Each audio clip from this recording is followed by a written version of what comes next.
Salut Internet, j'espère que tu vas bien. Noyau Joël. Ouais, bon, t'as bien lu le titre de la vidéo, je pense pas qu'il y a besoin d'en dire plus. Intro. Ah, il est moins puissant que d'habitude celui-là. Salut, moi c'est Tom, je suis passionné de sport extrême et instructeur dans à peu près tout ce qui roule. J'ai créé cette chaîne YouTube pour te partager mes rêves et te faire vivre mes aventures. Alors si tu veux soutenir mon travail, pense à t'abonner. Ça m'aide largement plus que ce que tu peux imaginer. Je compte sur toi Internet.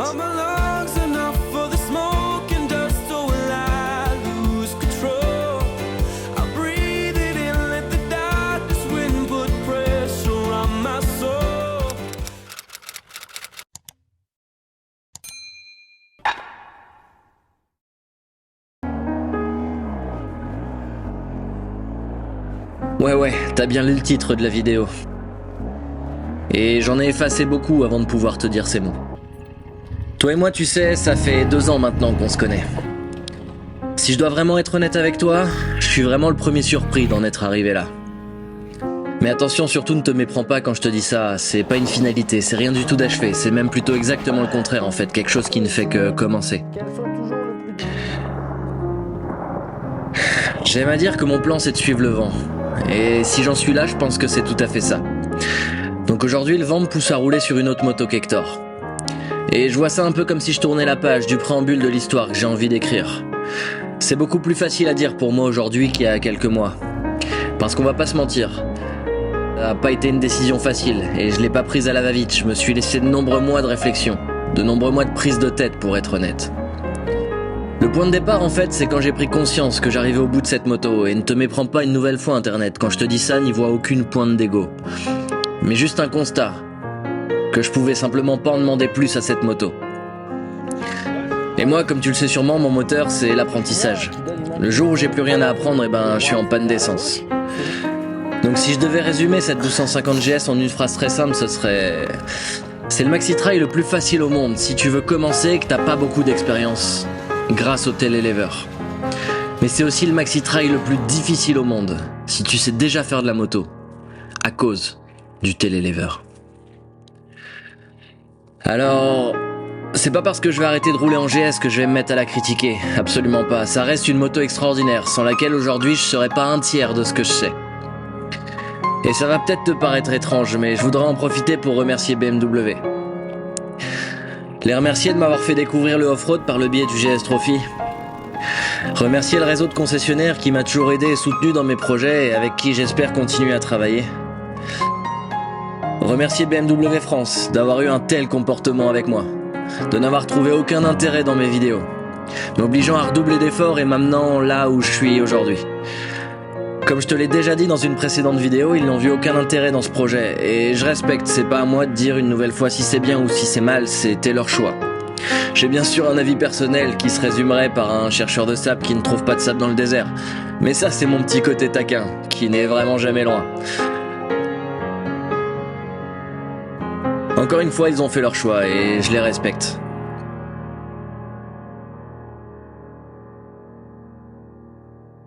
Personnellement, je suis tourné vers l'avenir. Je suis un peu comme tout le monde, j'ai évidemment envie de réussir. Alors je vais mettre toutes mes forces, toute mon énergie dans ce projet qui s'avère déjà être un grand défi pour l'académie. Je suis ultra excité, motivé, enjoué de ce que je vais bientôt t'annoncer. Mais encore une fois, pour être honnête, d'un autre côté, je suis aussi hyper flippé. Mais la peur est une bonne chose. Elle nous fait nous sentir vivants et nous oblige à essayer de la contrôler constamment. Mais calme-toi, ça je t'en parlerai plus tard. Là pour l'instant, on va se remémorer notre histoire. On part de loin Internet, on part de rien. Mais si tu te rappelles, le monde à l'arrêt à cause d'un pangolin? Enfin, ça c'est la version officielle. Ce qui s'est vraiment passé, on n'en sait rien.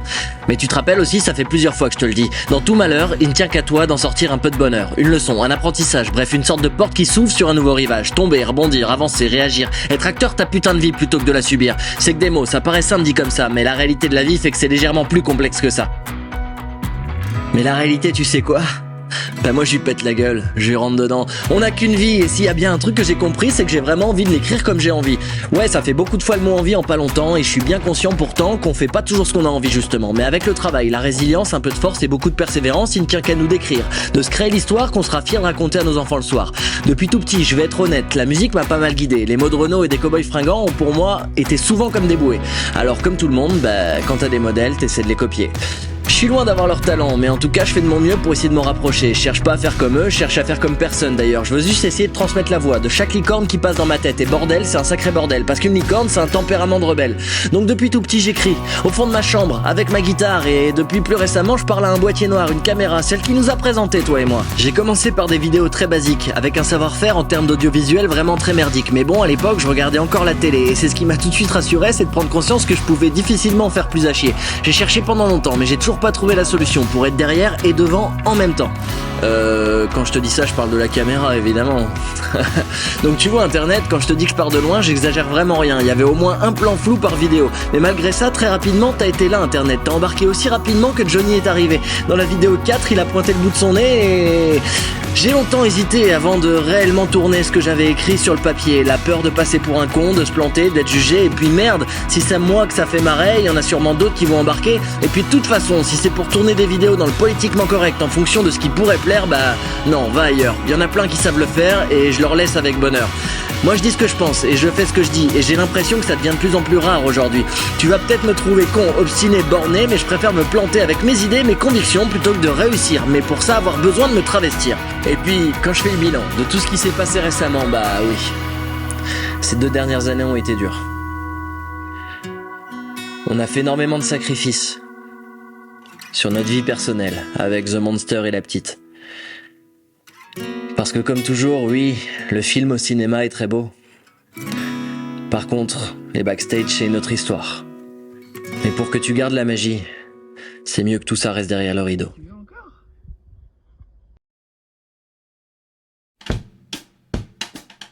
Oyez, bande de joyeux freluqués, quand je te dis que ça a été dur, oui ça l'a été, mais d'un autre côté, grâce à toi et à ma famille extraordinaire, ça a apporté bien plus de bonheur. Et puis après tout, si tu veux réussir, faut travailler, non ? Alors merci Internet, merci infiniment. Merci à chacun de toi, puis à ma famille aussi, tous ces gens qui ont rendu possible le fait d'être là. Et avant de baisser le rideau, sur une grosse page de l'histoire qu'on est en train d'écrire, je veux juste expliquer pourquoi j'ai envie de changer de moto. Alors on va discuter un peu toi et moi, juste que tu essayes de comprendre mes choix. Je tiens pas à ce que tu les approuves, mais au moins je vais essayer de te les expliquer. Quand je te dis je tiens pas forcément à ce que tu les approuves, c'est parce que c'est vraiment important pour moi que tu comprennes que tous les choix que je fais ici, je les fais pour moi. Et pas par rapport à ce qu'on pourrait penser et ce que ça pourrait avoir comme incidence sur des vues ou autre chose. Non, je fais les choses juste parce que je les sens comme ça et c'est tout.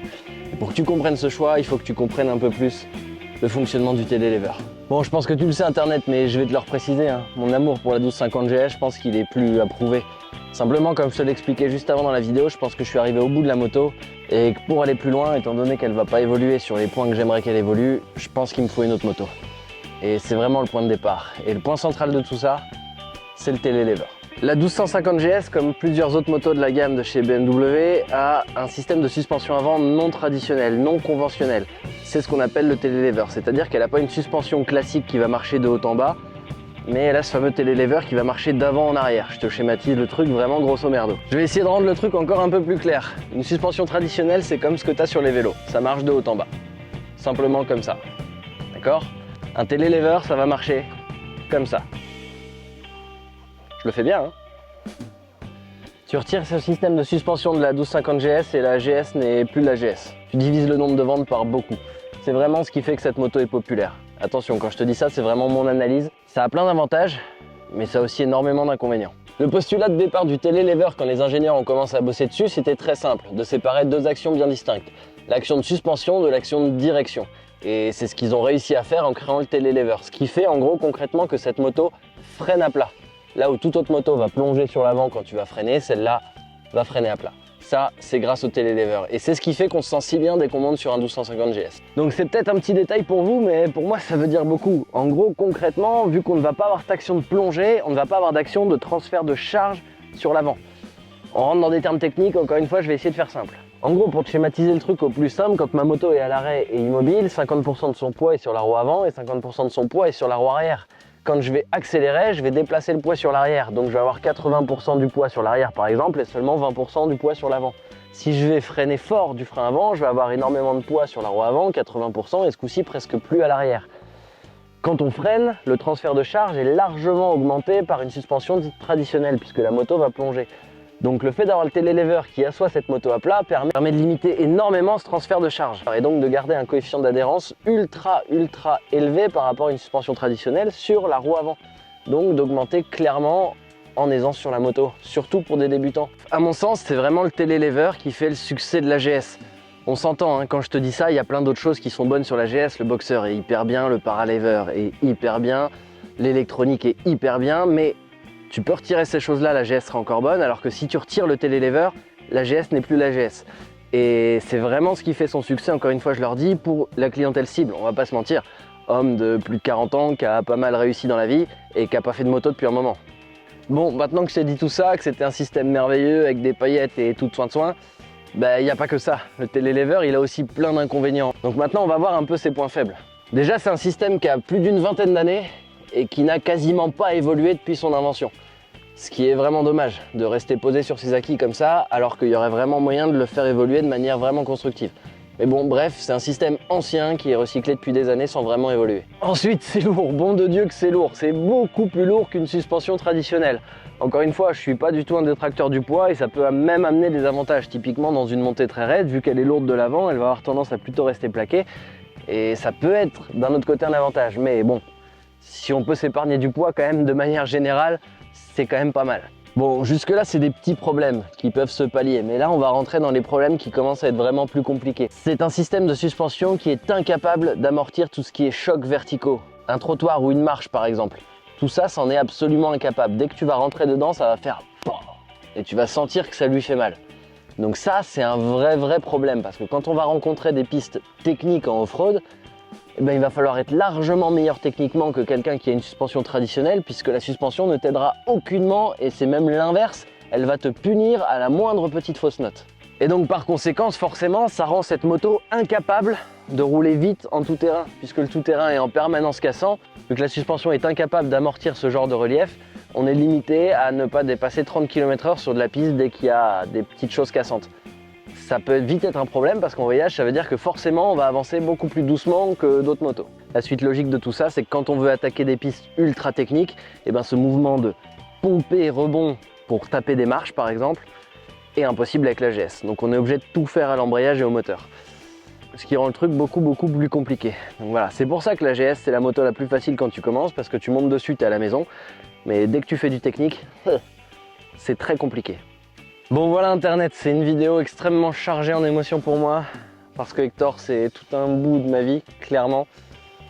Je te referai une vidéo pour te dire ce qu'Hector va devenir. J'ai pas encore exactement défini la suite, mais en tous les cas je peux te dire c'est qu'il y aura une suite pour Hector. J'ai vraiment pas envie qu'il pourrisse au fond d'un garage, donc je suis en train de réfléchir à ça. Bon voilà Internet, moi il me reste à te dire... Oh, sacrement! Joyeux Noël! Quelqu'un qui est passé là, non? Je vois des gens, moi. Pour ce qui est de ma future moto, ça, je t'en parlerai l'année prochaine, Internet. Donc reste connecté. Tout ce que je peux te dire actuellement, c'est qu'il y aura 2 roues et un moteur. En attendant, moi, il me reste à te dire... Noyeux Joël, à la revoyure! Et passe de bonnes fêtes, Internet! Joyeux Noël! Bon, en attendant la semaine prochaine, mets-moi tes pronostics sur ma future moto dans les commentaires. Et puis, à la revoyure! Je t'ai déjà dit plein de fois ça, mais vu que j'oublie des trucs, je refilme après et ce coup-ci c'est la bonne. Allez, bonne fête, Internet. Ça arrive. Puis c'est quand même la dernière vidéo officiellement avec Hector, ça fait vraiment un petit quelque chose ça quand même. Hein.